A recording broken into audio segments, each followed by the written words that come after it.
Hello everyone, मैं सौरभ दिल्लीवाल आप सबका स्वागत करता हूं हमारे यूट्यूब चैनल पर, जहां हम लोग भारत का इतिहास कवर करें। ठीक है, और भारत के इतिहास में अभी क्या पढ़े थे, आद्य ऐतिहासिक काल अपन स्टार्ट किए हैं, जहां हम लोग सिंधु घाटी की सभ्यता पढ़ने का प्रयास किया, उसके बारे में जानने का प्रयास किए हैं। और ये जानने के दौरान हमने दो प्रमुख नगरों के बारे में कल स्टडी किया। कौन कौन से? हड़प्पा और मोहनजोदड़ो के बारे में कल हम लोगों ने पढ़ा है। देखते हैं अगले प्रमुख नगरों के बारे में। डालिए हेडिंग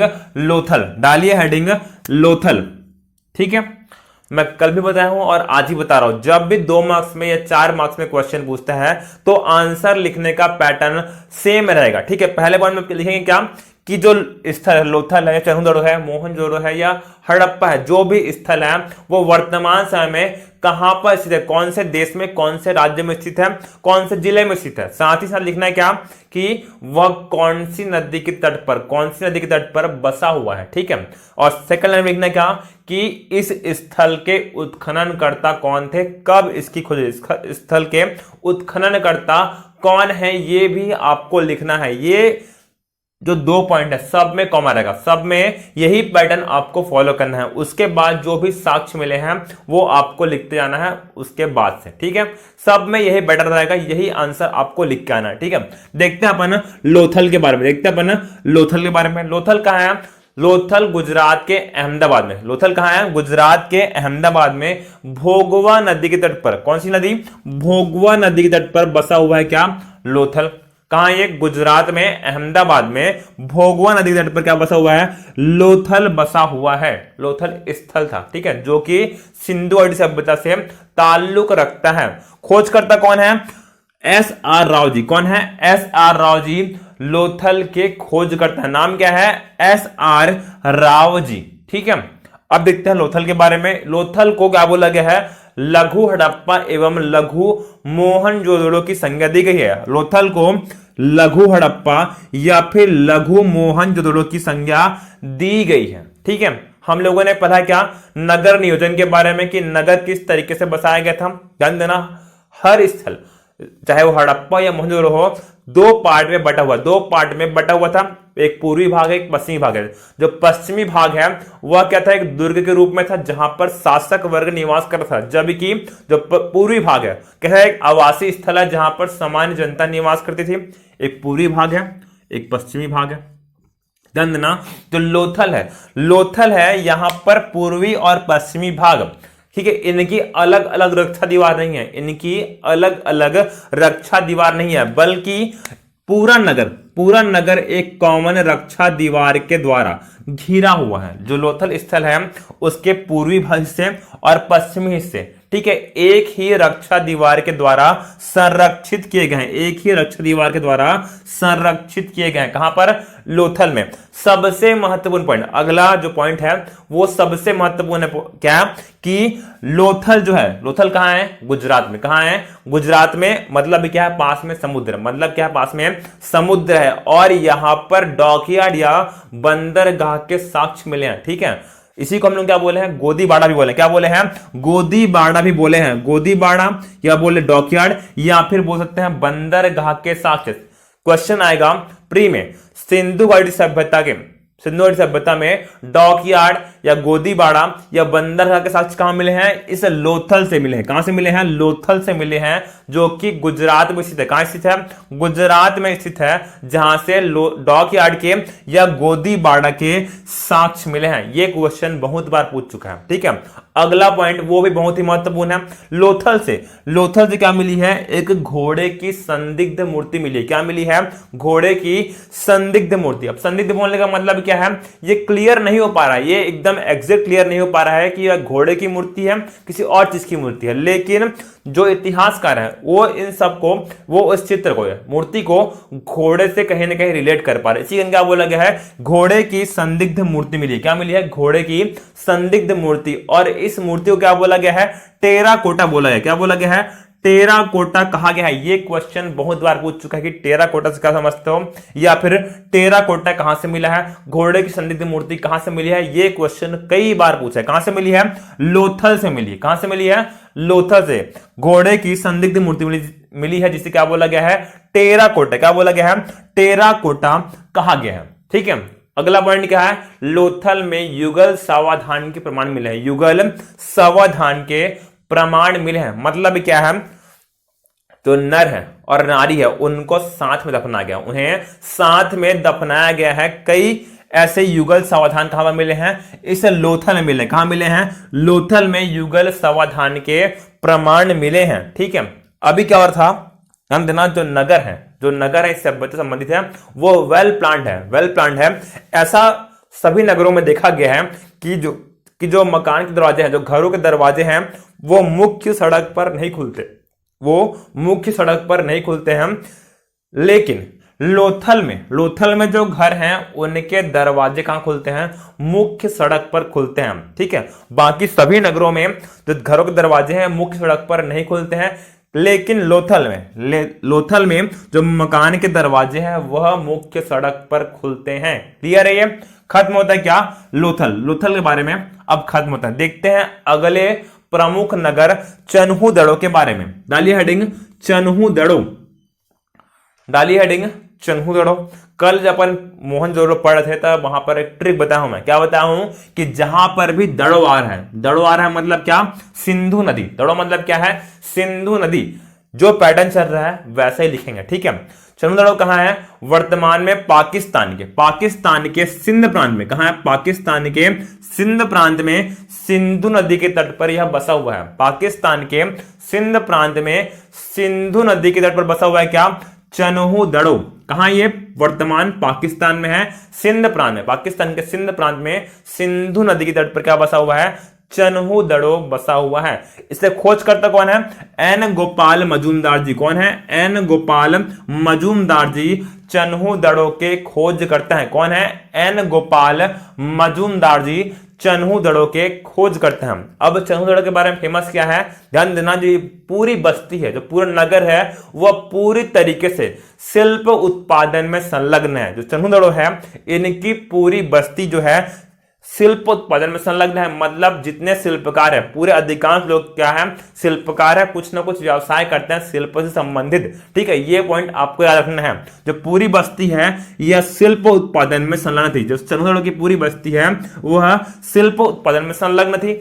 ऐसा क्यों बोले हैं, क्योंकि यहां से कुछ ऐसे ही साक्ष्य मिले हैं जो इस बात को प्रूव करते हैं। देखते हैं कौन कौन साक्ष्य हैं। यहां से क्या मिला है, मनके बनाने का कारखाना मिला है। क्या मिला है, मनके बनाने का कारखाना। कहां से मिला है, चन्हूदड़ो से ही मिला है। साथ ही क्या मिली है, वक्राकार ईंटें मिली। क्या मिली है, वक्राकार ईंटें मिली। कहां से मिली है, चन्हूदड़ो से वक्राकार ईंटें मिली है। और क्या मिला है, यहां से एक वैनिटी बॉक्स मिला। क्या मिला है, वैनिटी बॉक्स, जिसमें लिपस्टिक टाइप का कुछ चीज रखा हुआ था। ठीक है, उसमें भी लोग लिपस्टिक का यूज कर रहे हैं। ठीक है, यहां से क्या मिला है, वैनिटी बॉक्स मिला है जिसमें लिपस्टिक टाइप का कुछ सामान रखा हुआ था। याद करना है, पूछ सकता है कि लिपस्टिक कहां मिला है इस सभ्यता के दौरान, चन्हूदड़ो में। कहां मिला है, चन्हूदड़ो में मिला है। साथ ही क्या मिला है, एक ईंट मिला है जिसमें कुत्ते एवं बिल्ली के पैर के निशान का अंकन है। क्या मिला है, एक ईंट मिला है और एक ही ईंट पर, उस सिंगल ईंट पर कुत्ते एवं बिल्ली दोनों के पैर के निशान का अंकन है। कहां से मिला, ये चन्हूदड़ो से मिला है। कहां से मिला है, चन्हूदड़ो से मिला है। देखते हैं अब अगले प्रमुख नगरों के बारे में।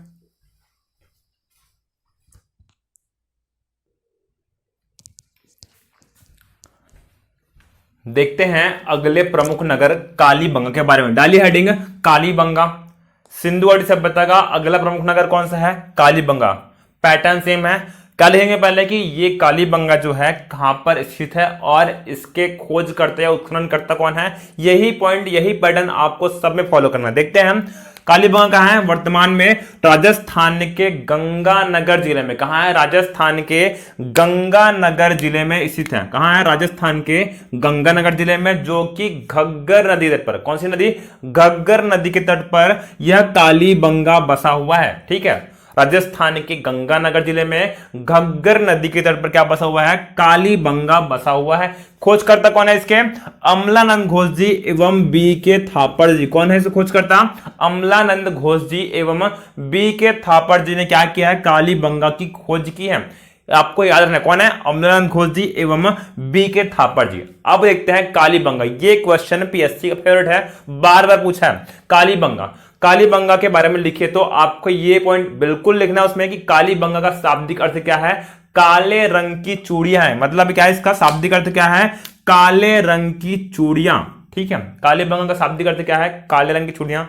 थोड़ा अजीब सा लग रहा है ना पढ़ने में, ठीक, काले रंग है मतलब थोड़ा अपन जो इंडिया में थोड़ा अपशगुन टाइप का मानते हैं ब्लैक कलर को। ठीक है, अब ये मत बोला ब्लैक फेवरेट कलर करके। ठीक है, उस समय फिर आज से कुछ समय पहले ब्लैक को कैसे मानते थे, एक अपशगुन टाइप का कलर मानते थे, अभी भी लोग मानते हैं। ठीक है, अगर कुछ कार्यक्रम हो रहा है तो कभी भी ध्यान देना, शादी में कभी भी ब्लैक रंग का कार्ड नहीं छपवाता कोई भी। ठीक है, क्योंकि वो कलर वैसा है, उसको बोलना चाहिए अशुभ माना गया था। यहां पर काले रंग की चूड़ी मतलब कुछ तो बुरा सा लग रहा है, कुछ तो बुरा होने वाला है या कुछ तो अलग है, ऐसा लग रहा है कालीबंगा के बारे में। ध्यान देना क्या अलग है, हमने पढ़ा है क्या, जो सभ्यता है, सिंधुघाटी सभ्यता है, नगरी सभ्यता। कैसे सभ्यता है, नगरी सभ्यता है, और वेल प्लान्ड सिटी है। क्या है, वेल प्लान्ड सिटी है, जहां पर पानी की या जल की उन्नत निकासी की गई है। साथ ही साथ क्या है, जो सड़कें हैं उनका एक बहुत बेहतरीन नेटवर्क बिछाया गया है। लेकिन उससे थोड़ा अलग है क्या, कालीबंगा उन सब से थोड़ा अलग है। इसे क्या माना गया है, दीनहीन बस्ती माना गया। क्या बोला गया है, दीनहीन बस्ती माना गया है। मतलब क्या है, कुछ गरीब लोगों का इलाका माना गया है इस कालीबंगा को। क्यों माना गया है, क्योंकि यहां पे जो ईंटें मिली है, यहां पर जो ईंटें मिली है कैसी है, अधिकांश कच्ची ईंटें है। कैसी मिली है, अधिकांश कच्ची ईंटें मिली है इस कालीबंगा से। साथ ही साथ जो जल निकासी है, अभी हम लोग कह रहे थे कि इससे पहले जितने भी पढ़े हैं वहां पर जल निकासी है पक्के ईंटों के माध्यम से, पक्के ईंटों के माध्यम से उन्नत जल निकासी की व्यवस्था सभी शहरों में है। लेकिन जो कालीबंगा है वहां पर लकड़ी के माध्यम से, लकड़ी के माध्यम से जल निकासी हो रही है। क्या है, लकड़ी के जल निकासी हो रही है कालीबंगा में। इसी कारण क्या बोला गया है, दीनहीन बस्ती बोला। क्या बोला गया है, दीनहीन बस्ती। क्यों बोला गया है कि अधिकांश ईंटें कैसी है, कच्ची ईंटी है, और यहां पर लकड़ी की जल निकासी है, ना कि पक्की ईंटों के द्वारा हो रहा है, बल्कि लकड़ी की जल निकासी की व्यवस्था इस कालीबंगा शहर में है। ठीक है, देखते हैं और क्या क्या साक्ष्य मिले हैं और कौन कौन से चीज यहां से मिले हैं। क्या मिला है, जूते हुए खेत के साक्ष्य मिले। क्या मिले हैं, जूते हुए खेत के साक्ष्य मिले हैं। साथ ही साथ एक ही खेत में दो फसल के भी साक्ष्य मिले। कहां से, इस कालीबंगा से। ठीक है, मैं बार बार रिपीट कर रहा हूं ताकि आपको यहीं पर याद हो जाए। ठीक है, क्या मिला है, जूते हुए खेत के साक्ष्य मिले हैं। साथ ही साथ एक ही खेत में दो फसल के साक्ष्य भी इस कालीबंगा से मिले हैं। और क्या मिली है, अलंकृत ईंटें मिली। क्या मिली है, अलंकृत ईंटें मिली है कालीबंगा से। इसके अलावा क्या मिला है, बच्चे के सिर का कंकाल मिला। क्या मिला है, बच्चे के सिर का कंकाल मिला था, जिसमें कुछ छेद थे। जिसमें क्या थे, कुछ छेद थे। जो इतिहासकार हैं उन्होंने इसको रिलेट किया किससे, शल्य चिकित्सा से, ऑपरेशन से रिलेट किया है, शल्य चिकित्सा से। ठीक है, अगर क्वेश्चन पूछेगा कि सिंधु घाटी सभ्यता में शल्य चिकित्सा के प्रमाण कहां से मिले हैं, तो इस कालीबंगा से मिले। कहां से मिले हैं, कालीबंगा से। और इस बात की पुष्टि किससे होती है, क्योंकि वहां पर क्या मिला है, बच्चे के सिर का कंकाल मिला है जिसमें कुछ छेद हैं। ऐसा माना गया क्या, कि यहां के लोग शल्य चिकित्सा से भली भांति परिचित थे। ठीक है, क्लियर है, बच्चे के सिर का कंकाल मिला है जिसमें क्या है, छेद है। और क्या मिला है, यहां से अग्नि वेदिका मिली है या हवन कुंड भी मिला है। क्या मिला है, अग्नि वेदिका या हवन कुंड भी इस कालीबंगा से मिला है। क्लियर है, खत्म होता है क्या आपका कालीबंगा। कालीबंगा अब आपका समाप्त होता है। देखते हैं अगले प्रमुख नगर धौलावीरा के बारे में। देखते हैं अगले प्रमुख नगर धौलावीरा के बारे में। डालिए हेडिंग धौलावीरा। ठीक है, कहां ये, कच्छ की खाड़ी में है। कहां ये, कच्छ की खाड़ी में। आप ये मत पूछना कि कच्छ कहां है। ठीक है, मैं पढ़ाना छोड़ दूंगा भाई, कच्छ कहां अगर पूछता है तो फिर पढ़ाने से मतलब नहीं है। ठीक है, कहां ये, कच्छ की खाड़ी में। कहां ये, कच्छ की खाड़ी में। खोजकर्ता कौन है, जगपति जोशी जी एवं आर.एस. बिष्ट जी को। नाम क्या है, जगपति जोशी जी एवं आर.एस. बिष्ट जी को धौलावीरा का खोजकर्ता कहा गया है। कौन कौन है? जगपति जोशी जी एवं आर एस बिष्ट कहा गया, क्या उन लोगों ने खोजा है। ठीक है, जगपति जोशी जी एवं आर एस बिष्ट जी ने धौलावीरा की खोज की है। अब ध्यान देना, धौलावीरा बहुत ही महत्वपूर्ण है, बहुत ही महत्वपूर्ण है, क्योंकि अन्य नगरों की अपेक्षा में यह अलग प्लान में बसाया गया है। जो धौलावीरा है अन्य नगरों की अपेक्षा में एक अलग योजना में बसाया गया है। ठीक है, हम लोग अभी तक क्या देख रहे थे कि नगर के दो हिस्से हैं, एक क्या पश्चिमी भाग है जो एक दुर्ग के रूप में, किले के रूप में है, जबकि पश्चिमी भाग क्या है? एक आवासीय क्षेत्र है जहां पर सामान्य जनता निवास करती है। मतलब क्या है, हर नगर दो पार्ट में बटा हुआ था, लेकिन जो धौलावीरा है वह तीन हिस्सों में बटा हुआ है। जो धौलावीरा है तीन हिस्सों में बटा हुआ है। पहला कौन सा है? दुर्ग क्षेत्र है, दूसरा कौन सा है? मध्य नगर है, और तीसरा क्या है? निचला नगर है। धौलावीरा तीन पार्ट में बटा हुआ है। कौन कौन सा? दुर्ग क्षेत्र, मध्य नगर एवं निचला नगर। ये तीन हिस्सों में धौलावीरा बटा हुआ है। साथ ही साथ इसके बारे में प्रमुख क्या है, फेमस चीज क्या है कि धौलावीरा से सिंधु घाटी सभ्यता की जो तीनों अवस्थाएं मिली है। ठीक है, क्या बोल रहा हूं मैं, सुनिए ध्यान से। ठीक है, धौलावीरा है वहां से सिंधु घाटी सभ्यता की तीनों अवस्थाएं मिली है। जो चीजें मिल रही हैं, जो वस्तुएं मिल रही हैं, उस आधार पर, उसके बेस पर सिंधु घाटी सभ्यता को भी तीन भागों में डिवाइड किया गया था, उसको भी तीन पार्ट में डिवाइड किया गया था। इस बारे में पढ़ना जरूरी नहीं है, लेकिन क्योंकि धौलावीरा फेमस है इस चीज के लिए, इसका मैं आपको बढ़ा दे रहा हूं। ठीक है, क्योंकि यहां से तीनों अवस्थाएं मिली है, और वो अवस्थाएं कौन कौन सी हैं? प्राक हड़प्पा सभ्यता, क्या बोलते हैं? प्राक हड़प्पा सभ्यता, जो आरंभिक हड़प्पा युगीन है। फिर जो मध्य है उसका क्या बोले हैं?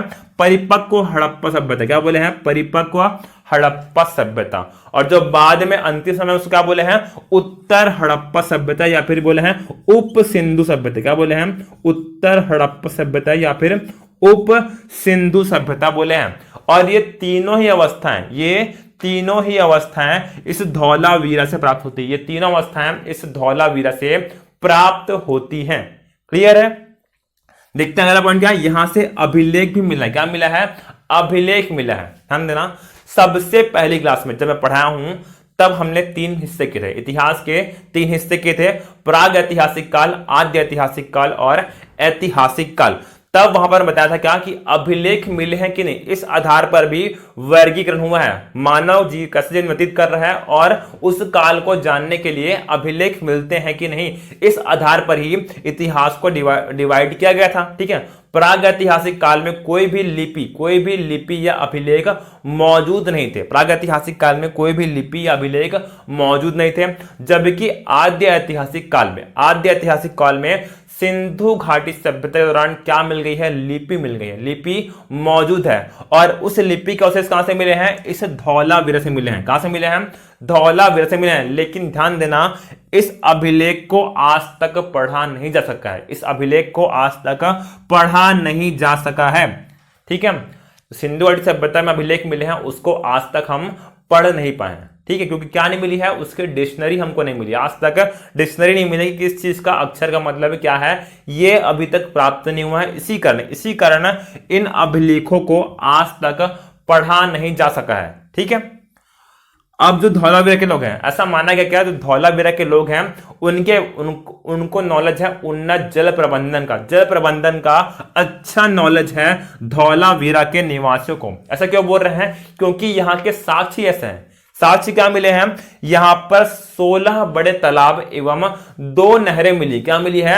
2 नहरें एवं 16 बड़े तालाब मिले हैं। और इन बातों के बेसिस पर हम बोल सकते हैं क्या कि धौलावीरा के निवासियों को जल प्रबंधन का एक्सपीरियंस है, अच्छा खासा अनुभव है। ठीक है, जल को कैसे बचाना है, कैसे सेव करना है। ठीक है, ये धौलावीरा के लोगों को अच्छी तरीके से पता है। ठीक है, अगर क्वेश्चन आएगा कि सिंधु घाटी सभ्यता के दौरान या उसके अंतर्गत उन्नत जल प्रबंधन के साथ कहां से मिले हैं? धौलावीरा से मिले। कहां मिले हैं? धौलावीरा से ही मिले हैं। साथ ही साथ क्या मिला है? एक स्टेडियम में मिला है। यहां से क्या मिला है? एक स्टेडियम के भी साक्ष्य मिले हैं। कहां से मिले हैं? इस धौलावीरा से। धौलावीरा बहुत ही महत्वपूर्ण है, ये सभी पॉइंट आपको याद करना है, ये सभी पॉइंट आपको याद करने हैं। ठीक है, क्या मिला यहां से? स्टेडियम भी मिला है। क्लियर? देखते हैं अब अगले कुछ नगरों के बारे में।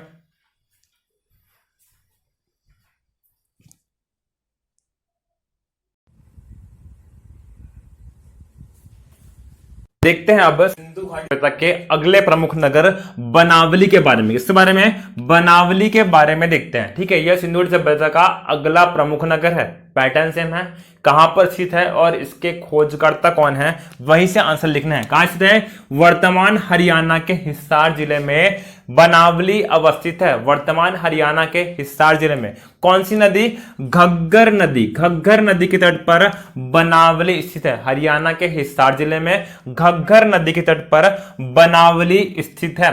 खोजकर्ता कौन है? आर एस बिष्ट जी। कौन है? आर एस बिष्ट जी क्या है? बनावली के खोजकर्ता हैं। कौन है? आर एस बिष्ट जी। अब देखते हैं कि कौन कौन से महत्वपूर्ण साक्ष्य इस बनावली से मिले हैं। पहला क्या मिला है? यहां से मिट्टी के हल मिले। क्या मिले हैं? मिट्टी के हल मिले हैं। साथ ही साथ क्या मिले हैं? उन्नत किस्म के जौ के साक्ष्य मिले हैं। ठीक है, एक बहुत ही अच्छा किस्म का जौ के साक्ष्य कहां से मिले हैं? इस बनावली से मिले हैं। उन्नत किस्म के जौ के साक्ष्य मिले हैं। साथ ही साथ क्या मिला है? मिट्टी का खिलौना भी मिला है। क्या मिला है? मिट्टी का खिलौना। याद रखना आपको, मिट्टी का हल भी मिला है और मिट्टी का खिलौना भी इस बनावली से ही मिला है, जो कि हरियाणा के हिसार जिले में घग्गर नदी के तट पर स्थित है। खोजकर्ता कौन थे? आर एस बिष्ट जी। कौन थे? आर एस बिष्ट जी इसके खोजकर्ता है। साथ ही साथ और क्या मिली है? यहां से एक जल निकासी मिली। क्या मिली है? जल निकासी के साक्ष्य मिले हैं, लेकिन यह जल निकासी कैसी है? अव्यवस्थित है। कैसी है? अव्यवस्थित है। जो बनावली में जल निकासी कैसी है? अव्यवस्थित है। अव्यवस्थित जल निकासी के साक्ष्य कहां से मिले हैं? इस बनावली से मिले हैं। यह हो गया है महत्वपूर्ण नगरों के बारे में। अब जितने भी नगर है उनके बारे में केवल प्री के पॉइंट ऑफ व्यू से ही सोचना है, याद करना कि कौन कौन सा महत्वपूर्ण चीज वहां से मिला है। देखते हैं, अगला है रंगपुर। अगला कौन सा है? रंगपुर, जो कि गुजरात में स्थित है। रंगपुर कहां है? गुजरात में मांढर नदी के तट पर यह रंगपुर बसा हुआ है। ठीक है, गुजरात में मांढर नदी के तट पर यह रंगपुर बसा हुआ है। खोजकर्ता कौन है? माधव स्वरूप वस जी। कौन है? माधव स्वरूप वस जी इस रंगपुर के खोजकर्ता है। यहां से क्या मिले हैं? चावल की भूसी के साक्ष्य मिले। क्या मिले हैं? चावल की भूसी के साक्ष्य मिले। साथ क्या मिली है? कच्ची ईंटें भी मिली। क्या मिली है? कच्ची ईंटें मिली है। कहां से? रंगपुर से, जो कि गुजरात में स्थित है, मांढर नदी के तट पर।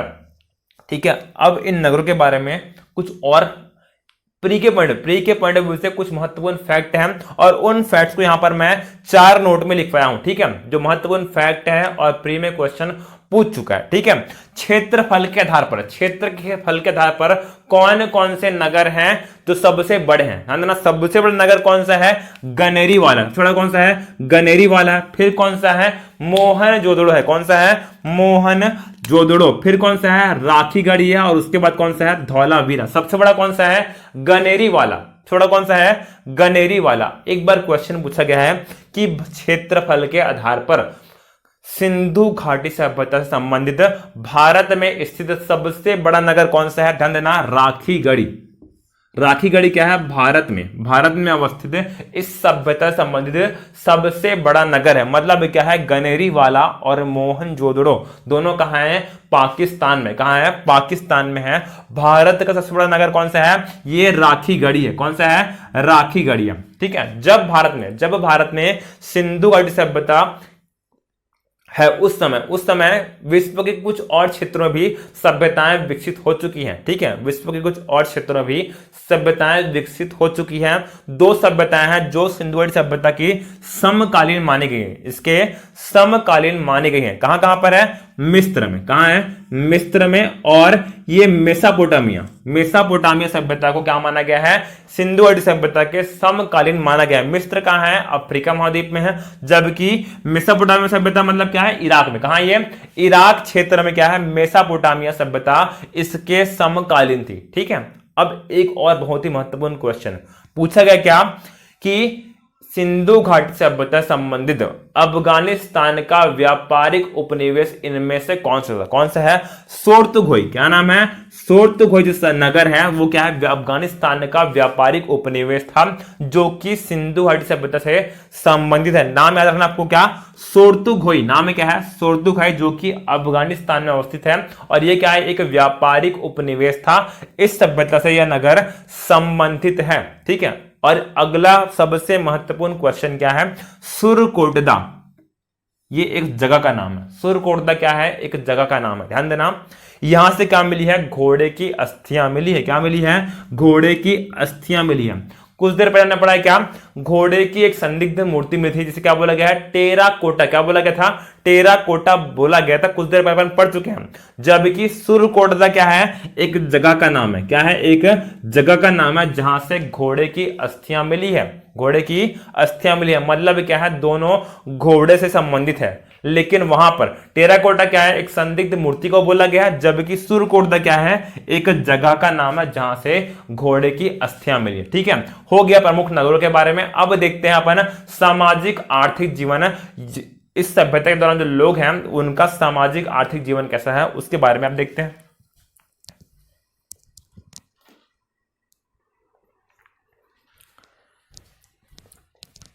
देखते हैं अब सिंधु घाटी सभ्यता के लोगों के सामाजिक जीवन के बारे में। देखना क्या? सामाजिक जीवन के बारे में। ठीक है, समाज कैसा उस समय? मात्र सत्तात्मक है। कैसा है? मात्र सत्तात्मक समाज है सिंधु घाटी सभ्यता के समय।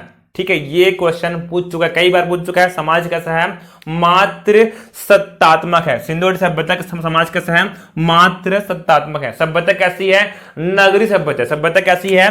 नगरीय सभ्यता है सिंधु घाटी सभ्यता। जबकि वैदिक सभ्यता कैसी है? ग्रामीण सभ्यता है। ठीक है, खान पान कैसा है इनका? यहाँ के लोग शाकाहारी भी हैं और मांसाहारी हैं, दोनों प्रवृत्ति के लोग यहाँ पर निवास कर रहे हैं। कई लोग क्या है? शाकाहारी हैं, कई लोग क्या है? मांसाहारी हैं। ठीक है, अगला और सबसे महत्वपूर्ण क्वेश्चन, सिंधु घाटी सभ्यता के लोगों के द्वारा सावधान पद्धति कैसी यूज की जा रही है? सावधान पद्धति कैसी यूज की जा रही है मतलब, या फिर कौन कौन सी यूज की जा रही है मतलब क्या है? जो लोगों की मृत्यु हो गई है उनका अंतिम संस्कार कैसे किया जा रहा है, इसी को हम लोग क्या बोले हैं? सावधान पद्धति बोले हैं। ठीक है, अब तीन तरीके से अंतिम संस्कार किया जा रहा था इस सिंधु घाटी सभ्यता के समय। देखते कौन कौन से हैं। पहला क्या है? पूर्ण सावधान। क्या बोला गया है? पूर्ण सावधान। जब व्यक्ति की मृत्यु हो गई है तब उसकी डेड बॉडी को कब्र में दफनाना क्या कहलाया है? पूर्ण सावधान कहलाया है। फिर से बोल रहा हूं मैं, जब किसी व्यक्ति की डेथ हो गई है तब उनकी पूरी डेड बॉडी को कब्र में दफनाना क्या कहलाया है? पूर्ण सावधान कहलाया है। ठीक है, अब देखते हैं दूसरी पद्धति जिसको हम लोग क्या बोले हैं? आंशिक समाधान बोले हैं। क्या बोले हैं? आंशिक समाधान। नाम से समझ में आ रहा है क्या? आधे अंश को दफनाना है। ठीक है, तो बाकी अंश कहां गया? ध्यान देना, इस पद्धति में व्यक्ति की मृत्यु होने के पश्चात उनकी डेड बॉडी को जंगल में छोड़ देते थे। उनकी डेड बॉडी को जंगल में छोड़ देते थे। उसके बाद जब पशु पक्षी पूरा मांस खा लिए, उसके बाद जो हड्डियां बची है, अवशेष बचे हैं, उन अवशेषों को कब्र में दफनाया जाता था। इसी को हम लोग क्या बोले हैं? आंशिक समाधान बोले हैं। क्या बोले हैं? आंशिक समाधान। और अंतिम क्या है? दाह संस्कार। क्या है? दाह संस्कार। व्यक्ति की मृत्यु के पश्चात उनकी डेड बॉडी को जला देने का कला है दाह संस्कार कला है। ठीक है, डेड बॉडी को जला देने का कला है दाह संस्कार कहलाया है। ये क्या है? सामाजिक जीवन। अब देखते हैं धार्मिक जीवन के बारे में। सिंधु घाटी सभ्यता के लोगों का धार्मिक जीवन कैसा था? किन किन लोगों की वह पूजा करते थे? हमने पढ़ा है क्या? हड़प्पा में एक देवी की, एक महिला की आकृति मिली है जिसके नाभि में पौधा खिला हुआ था, जिसे क्या बोला गया? उर्वरा देवी। क्या बोला गया है? उर्वरा देवी कहा गया है। इसी आधार पर बोलते हैं क्या कि ये लोग जो सिंधु घाटी सभ्यता के लोग हैं वह मातृ देवी की, रुद्र देव की। ठीक है, हमने पढ़ा है क्या? मोहनजोदड़ो में आद्य योगी, एक योगी की प्रतिमा मिली है जिन्हें क्या बोला गया है? आद्य शिव कहा गया है। एक योगी की प्रतिमा मिली है जिन्हें क्या बोला गया था? आद्य शिव भी कहा गया था। ठीक है, मातृ देवी, रुद्रदेव जी और लिंग एवं योनि की पूजा करते थे सिंधु घाटी सभ्यता के लोग। ठीक है, ये आप लोग लिखना है आपके आंसर में। अगर क्वेश्चन है सिंधु घाटी सभ्यता के लोगों के धार्मिक जीवन के बारे में लिखिए, तब यह आपको लिखना ही है। ठीक है, साथ ही हमने पढ़ा है क्या? मोहनजोदड़ो में क्या मिला है? एक विशाल स्नानागार मिला। क्या मिला है? विशाल स्नानागार मिला है। बगल में क्या था? पुरोहित आवास था। बगल में क्या था? पुरोहित आवास। वहां पर मैं बताऊं आप लोगों का कि ये स्नानागार जो है वह किसी धार्मिक प्रयोजन के लिए ही बनाया गया था। यह धार्मिक प्रयोजन के लिए, फिर धार्मिक अनुष्ठान से संबंधित है उसके लिए ही यह स्नानागार, विशाल स्नानागार बनाया गया था। ठीक है, जिसे जॉन मार्शल ने क्या बोला था, विश्व की सबसे आश्चर्यजनक चीज बताया। किसने बताया था? जॉन मार्शल जी ने बताया था। ठीक है, इस सभ्यता के लोग हैं, जो सिंधु घाटी सभ्यता के लोग हैं, उनका धार्मिक दृष्टिकोण कैसा है? इहलौकिक है। कैसा है? इहलौकिक है। मतलब क्या है? जो उन्हें इस लोक में दिख रहा है केवल और केवल उसकी पूजा करते हैं। इहलौकिक मतलब इसी लोक में जो दिख रहा है, जो पेड़ हैं, पौधे हैं, जो जीव जंतु है, पशु पक्षी है, उनकी पूजा करते हैं। इसी को क्या बोला गया है? ये लोग कैसे हैं? इहलौकिक है। धार्मिक दृष्टिकोण कैसा है इनका? इहलौकिक है। जो इनको दिखता है उसी की ये पूजा करते हैं। ठीक है, ये खत्म होता है कि आपका धार्मिक जीवन। अब देखते हैं आर्थिक जीवन कि इनकी जो अर्थव्यवस्था है, इनका जो जीवन यापन है वो कैसे होता है। उसी हम लोग क्या बोले हैं? इस सभ्यता के लोगों का आर्थिक जीवन। ठीक है, मूल व्यवसाय क्या है? लोगों का व्यवसाय क्या? यहाँ पे कृषि है, पशुपालन है और व्यापार है। कृषि है, पशुपालन है और व्यापार है, यहाँ के लोगों का मूल व्यवसाय है। अब जब खेती कर रहे हैं तब कोई ना कोई फसल उगाते होंगे, तो एक क्वेश्चन पूछ सकता है क्या, इस सभ्यता के लोगों का सर्वप्रमुख फसल क्या है? सर्वप्रमुख फसल क्या है? गेहूं और जौ। गेहूं और जौ क्या है? उनके सर्वप्रमुख फसल हैं। गेहूं और जौ उनके सर्वप्रमुख फसल हैं। लेकिन एक महत्वपूर्ण पॉइंट, ठीक है, इस सभ्यता में, सिंधु घाटी सभ्यता के दौरान ही क्या है, हिंदुस्तान में या भारत के लोगों ने की है, कपास की खेती की है। क्या की है? कपास की खेती की है। और सबसे पहली बार यहीं पर भारत में ही कपास की खेती की गई थी, जिसे यूनानी ने क्या बोला है? हिंडन बोला है। बाद में हिंडन बोला, फिर आरंभिक रूप से कई बुक में लिखा है क्या?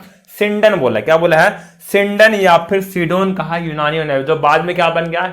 हिंडन बन गया। क्या बन गया? हिंडन। लेकिन आरंभिक रूप से यूनानी ने क्या बोला है? सिंडन या फिर सीडोन कहा था इस कपास को, जो कि भारतीयों के द्वारा उगाया गया था। ठीक है, हम लोग क्या पढ़े हैं? व्यवसाय। और अगला क्या है? पशुपालन है। क्या है?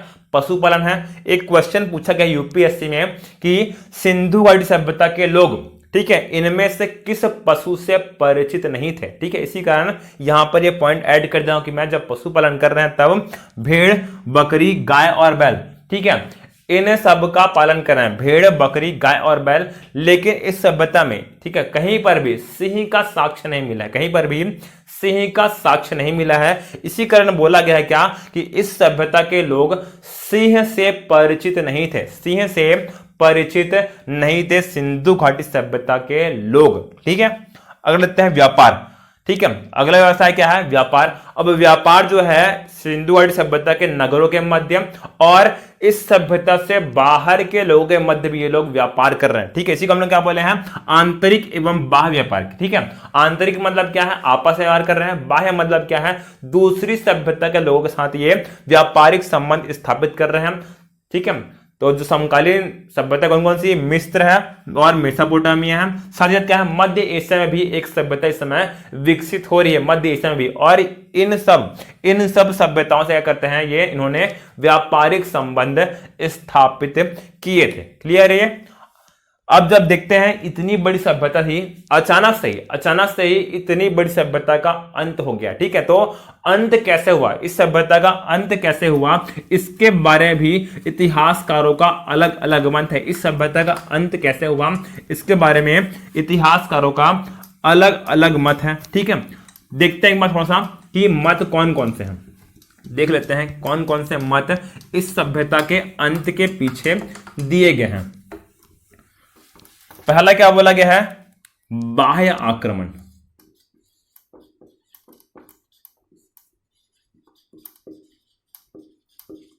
बाह्य आक्रमण, या फिर इसी को बोलना चाहिए क्या?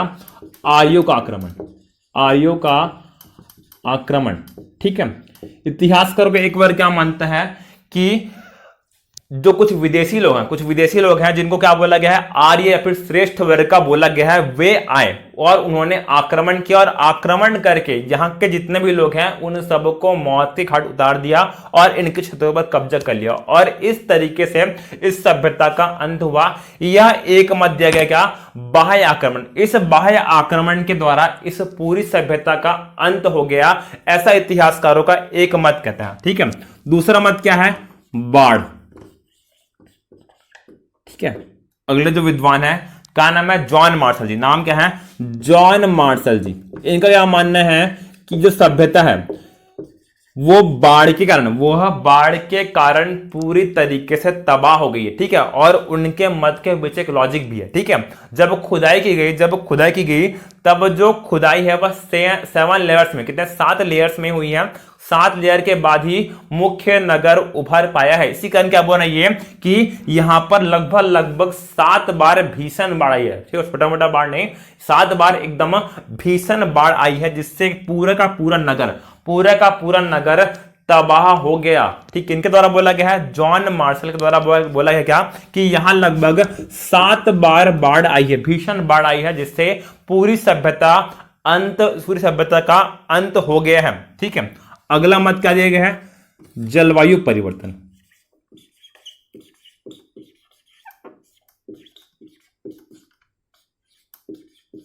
अगला मत देखिए क्या, जलवायु परिवर्तन। बोल रहे हैं क्या, जलवायु परिवर्तन के कारण जो सिंधु नदी है उसका रास्ता बदल गया। जब रास्ता बदला तब ये क्षेत्र है, जो सभ्यता थी, जो आर्य में बसी हुई थी, वो अब वीरान हो गई है, रेतीली हो गई है। ठीक है, जहां पर अब रेत ही रेत बची है और लोग अब क्या हो गए हैं, भूखे प्यासे मर जाएंगे। जब नदी ही नहीं रही तब उनका जीवन यापन क्या हो गया, दुर्भर हो गया है और पूरी की पूरी सभ्यता का अंत हो गया है। इसके पीछे भी, इस मत के पीछे भी एक लॉजिक दिखता है कि जो वर्तमान शहर है, जो वर्तमान खुदाई हुई है, वहां पर सिंधु घाटी नहीं मिलती, मतलब सिंधु नदी वहां से बहुत दूर है। ठीक, ये मत किनका है, ऑरेल स्टीन एवं फेयर सर्विस जी के द्वारा यह मत दिया गया। ठीक है, अगला मत क्या है, प्राकृतिक आपदा।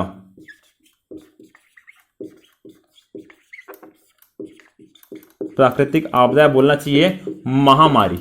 ठीक है, कहते हैं क्या कि इस समय एक भीषण महामारी है और उस भीषण महामारी में सभी लोग, सभ्यता के सभी लोग इसकी चपेट में आ गए। उस समय वैक्सीन तो है नहीं, ठीक है, वैक्सीन है नहीं, सब लोग इसकी चपेट में आ गए और पूरी सभ्यता का अंत ऐसे हो गया। पूरी सभ्यता का अंत ऐसे ही प्राकृतिक आपदा के कारण हो गया, ऐसा मानते हैं कौन है, KUR कनेडी जी। कौन है, KUR कनेडी जी मानते हैं ऐसा कि एक भीषण महामारी ने इस सभ्यता को पूरी तरीके से समाप्त कर दिया। ठीक है, ये था कैसे कि ये था क्या, किस बारे में, कि सिंधु घाटी सभ्यता का अंत कैसे हुआ, उस बारे में इतिहासकारों का प्रमुख मत है। क्लियर है, खत्म होता है कि आपका सिंधु घाटी की सभ्यता अब आपका समाप्त होता है। अब अगली क्लास से पढ़ेंगे अपन वैदिक सभ्यता के बारे में। ठीक है, स्टार्ट करेंगे कल वैदिक सभ्यता। क्लियर है, थैंक यू क्लास।